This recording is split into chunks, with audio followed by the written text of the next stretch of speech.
जी शुक्राना गुरु जी, अनंतम शुक्राना आप जी का, जो आप अपने सामने बिठाकर शिव पुराण की प्यारी प्यारी सेवा सुनने की ले रहे हैं और आपके हुक्म से ही इसे आगे तक पहुंचा रहे हैं।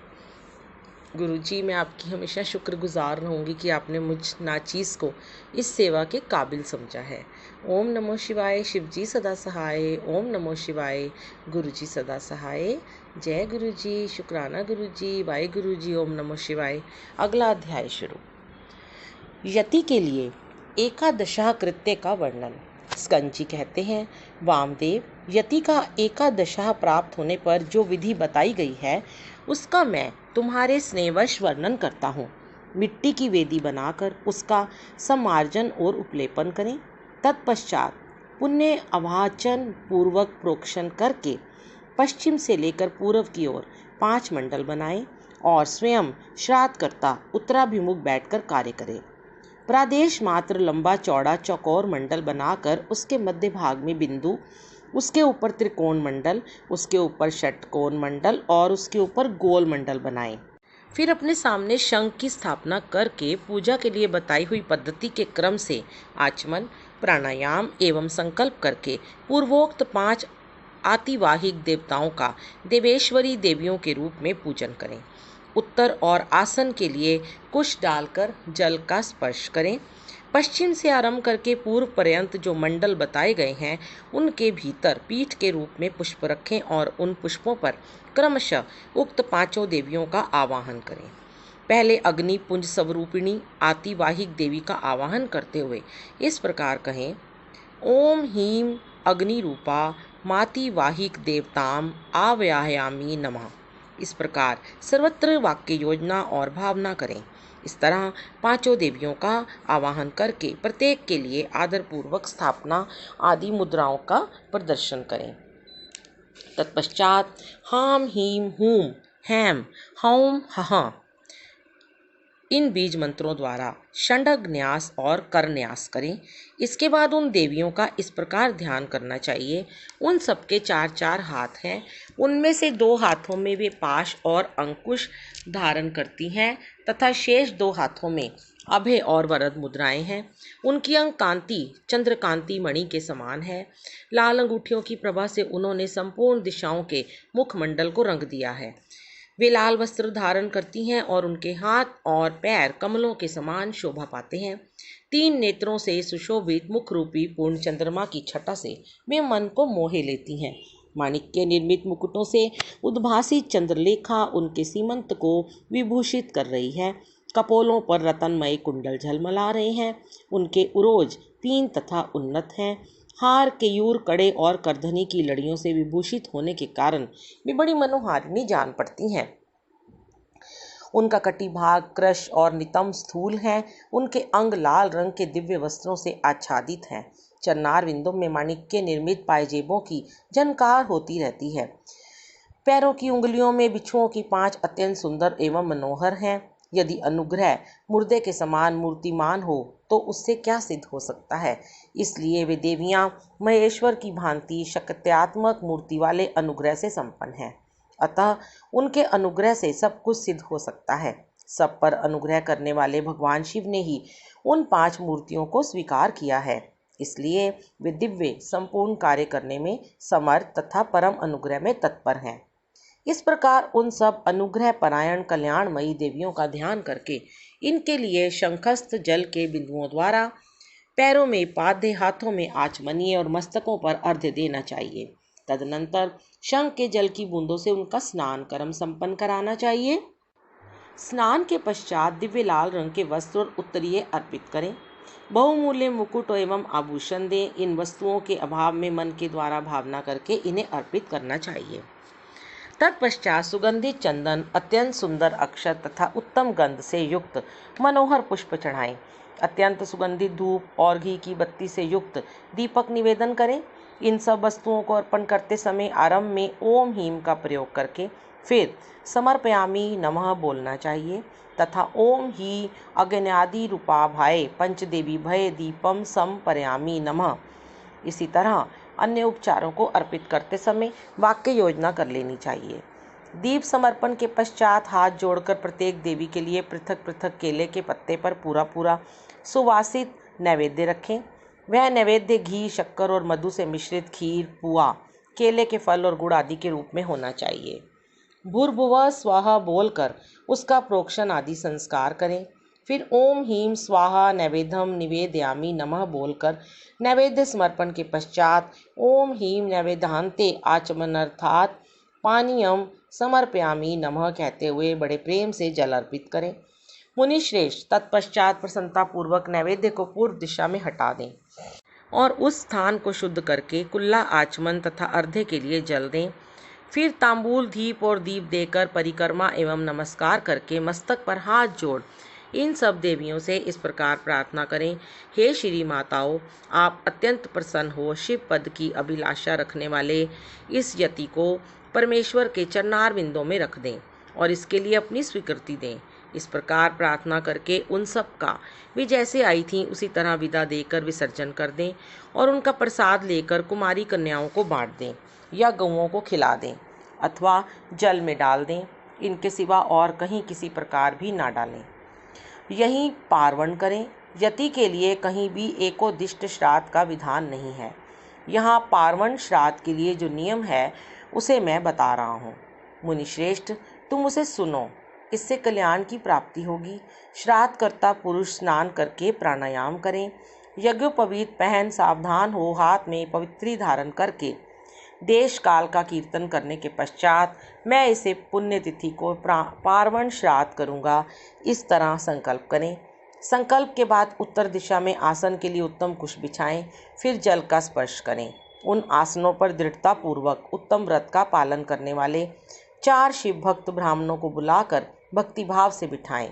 वे ब्राह्मण उपटन लगाकर स्नान किए होने चाहिए। उनमें से एक ब्राह्मण से कहें, आप विश्वदेव के लिए यहाँ श्राद्ध ग्रहण करने की कृपा करें।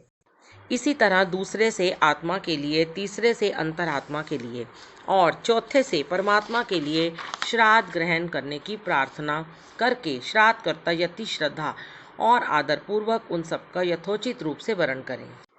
फिर उन सबके पैर धोकर उन्हें पूर्वाभिमुख बिठाएं और गंध आदि से अलंकृत करके शिव के सम्मुख भोजन कराएं। तदनंतर वहां गोबर से भूमि को लीप कर पूर्वाग्र कुश बिछाएं और प्राणायाम पूर्वक पिंडदान के लिए संकल्प करके 3 मंडलों की पूजा करें। इसके बाद पहले पिंड को हाथ में ले आत्मने इमं पिंडम ददामी ऐसा कहकर उस पिंड को प्रथम मंडल में दें। तत्पश्चात दूसरे पिंड को अंतरामने इमं पिंडम ददामी कहकर दूसरे मंडल में दें। फिर तीसरे पिंड को परमात्मने इमं पिंडम ददामी कहकर तीसरे मंडल में अर्पित करें। इस तरह भक्तिभाव से विधि पूर्वक पिंड और कुशोदक दें। तत्पश्चात उठकर परिक्रमा और नमस्कार करें। तदनंतर ब्राह्मणों को विधिवत दक्षिणा दें। उसी जगह और उसी दिन नारायण बलि करें। रक्षा के लिए ही सर्वत्र श्री विष्णु की पूजा का विधान है। अतः विष्णु की महापूजा करें और खीर का नैवेद्य लगाएं। इसके बाद वेदों के पारंगत 12 विद्वान ब्राह्मणों को बुलाकर केशव आदि नाम मंत्रों द्वारा गंध, पुष्प और अक्षत आदि से उनकी पूजा करें। उनके लिए विधि पूर्वक जूता, छाता और वस्त्र दें। अत्यंत भक्ति से भांति भांति के शुभ वचन कहकर उन्हें संतोष दें। फिर पूर्वाग्र कुशों को बिछाकर ओम भू स्वाहा, ओम भुवः स्वाहा, ओम सुवः स्वाहा ऐसा उच्चारण करके पृथ्वी पर खीर की बलि दें। मुनीश्वर, यह मैंने एकादशाह की विधि बताई है। अब द्वादशाह की विधि बताता हूँ, आदर पूर्वक सुनो। यति के द्वादशाह कृत्य का वर्णन। स्कंद और वामदेव का कैलाश पर्वत पर जाना तथा सूत जी के द्वारा इस संहिता का उपसंहार। स्कंद जी कहते हैं, वामदेव 12वें दिन प्रातःकाल उठकर श्राद्ध करता पुरुष स्नान और नित्य कर्म करके शिव भक्तों, यतियों अथवा शिव के प्रति प्रेम रखने वाले ब्राह्मणों को निमंत्रित करें। मध्याह्न काल में स्नान करके पवित्र हुए उन ब्राह्मणों को बुलाकर भक्तिभाव से विधि पूर्वक भांति भांति के स्वादिष्ट अन्न भोजन कराएं। फिर परमेश्वर के निकट बिठाकर पंचावरण पद्धति से उनका पूजन करें। तत्पश्चात मौन भाव से प्राणायाम करके देश काल आदि के कीर्तन पूर्वक महान संकल्प की प्रणाली के अनुसार संकल्प करते हुए अस्मद गुरोर यह पूजाम करिष्ये, मैं अपने गुरु की यहाँ पूजा करूँगा, ऐसा कहकर कुशों का स्पर्श करें। फिर ब्राह्मणों के पैर धोकर आचमन करके श्राद्ध करता मौन रहें और भस्म से विभूषित उन ब्राह्मणों को पूर्वाभिमुख आसन पर बिठाएं। वहाँ सदाशिव आदि के क्रम से उन 8 ब्राह्मणों का बड़े आदर के साथ चिंतन करें, अर्थात उन्हें सदाशिव आदि का स्वरूप माने। मुने अन्य 4 ब्राह्मणों का भी 4 गुरुओं के रूप में चिंतन करें। चारों गुरु ये हैं गुरु, परम गुरु, परात्पर गुरु और परमेष्ठी गुरु। परमेष्ठी गुरु का उनमें उमा सहित महेश्वर की भावना करते हुए चिंतन करें। अपने गुरु का नाम लेकर ध्यान करें। उन सब के लिए इदमासनम ऐसा कहकर पृथक पृथक आसन रखें। आदि में प्रणव, बीच में द्वितीयांत गुरु तथा अंत में आव्यामी नमः बोलकर आवाहन करें। यथा ओम अमुक नामानम गुरुम आव्यामी नमः, ओम परम गुरुम आव्यामी नमः, ओम परात्पर गुरुम आव्यामी नमः, ओम परमेष्ठी गुरुम आव्यामी नमः। इस प्रकार आवाहन करके अर्घोदक अर्घ्य में रखे हुए जल से पाद्य, आचमन और अर्घ्य निवेदन करें। फिर वस्त्र, गंध और अक्षत देकर ओम गुरुवे नमः इत्यादि रूप से गुरुओं को तथा ओम सदाशिवाय नमः इत्यादि रूप से 8 नामों के उच्चारण पूर्वक 8 अन्य ब्राह्मणों को सुगंधित फूलों से अलंकृत करें। तत्पश्चात धूप दीप देकर कृतमिदम सकल आराधनम संपूर्ण मस्तु की गई। ये सारी आराधना पूर्ण रूप से सफल हो ऐसा कहकर खड़े होकर नमस्कार करें। इसके बाद केले के पत्तों को पात्र रूप में बिछाकर जल से शुद्ध करके उन पर शुद्ध अन्न, खीर, पुआ, दाल और साग आदि व्यंजन परोसकर केले के फल, नारियल और गुड़ भी रखें। पात्रों को रखने के लिए आसन भी अलग अलग दें। उन आसनों का क्रमशः प्रोक्षण करके उन्हें यथास्थान रखें। फिर भोजन पात्र का भी प्रोक्षण एवं अभिषेक करके हाथ से उसका स्पर्श करते हुए कहें, विष्णु हवेमिदं रक्षस्व, हे विष्णु इस हविष्य को आप सुरक्षित रखें। फिर उठकर उन ब्राह्मणों को पीने के लिए जल देकर उनसे इस प्रकार प्रार्थना करें, सदाशिवादयो में प्रीता वरदा भवन्तु, सदाशिव आदि मुझ पर प्रसन्न हो, अभीष्ट वर देने वाले हों। इसके बाद ये देवा आदि मंत्र का उच्चारण करके अक्षत सहित इस अन्न का त्याग करें। फिर नमस्कार करके उठें और सर्वत्र कृत मस्तु ऐसा कहकर ब्राह्मणों को संतुष्ट करके गणानाम तत्वा इस मंत्र का पहले पाठ करके 4 वेदों के आदि मंत्रों का, रुद्र अध्याय का, चमक अध्याय का, रुद्र सूक्त का तथा सद्धो जातादि 5 ब्रह्म मंत्रों का पाठ करें। ब्राह्मण भोजन के अंत में भी यथासंभव मंत्र बोलें और अक्षत छोड़ें। फिर आचमन आदि जल दें। हाथ, पैर और मुंह धोने के लिए भी जल अर्पित करें। आचमन के पश्चात सब ब्राह्मणों को सुखपूर्वक आसनों पर बिठाकर शुद्ध जल देने के अनंतर मुख शुद्धि के लिए यथोचित कपूर आदि से युक्त तांबूल अर्पित करें। फिर दक्षिणा, चरण पादुका आसन, छाता, व्यंजन, चौकी और बांस की छड़ी देकर परिक्रमा और नमस्कार के द्वारा उन ब्राह्मणों को संतुष्ट करें तथा उनसे आशीर्वाद लें। पुनः प्रणाम करके गुरु के प्रति अविचल भक्ति के लिए प्रार्थना करें। तत्पश्चात विसर्जन की भावना से कहें, सदा शिवादये प्रीता यथा सुखम गच्छन्तु, सदाशिव आदि संतुष्ट हो सुखपूर्वक यहाँ से पधारें। इस प्रकार विदा करके दरवाजे तक उनके पीछे पीछे जाएं। फिर उनके रोकने पर आगे ना जाकर लौट जाएं। लौटकर द्वार पर बैठे हुए ब्राह्मणों, बंधुजनों, दीनों और अनाथों के साथ स्वयं भी भोजन करके सुखपूर्वक रहें। ऐसा करने से उसमें कहीं भी विकृति नहीं हो सकती। ये सब सत्य है और बारंबार सत्य है। इस प्रकार प्रतिवर्ष गुरु की उत्तम आराधना करने वाला शिष्य इस लोक में महान भोगों का उपभोग करके अंत में शिवलोक को प्राप्त कर लेता है। मुने, यह साक्षात भगवान शिव का कहा हुआ उत्तम रहस्य है जो वेदांत के सिद्धांत से निश्चित किया गया है।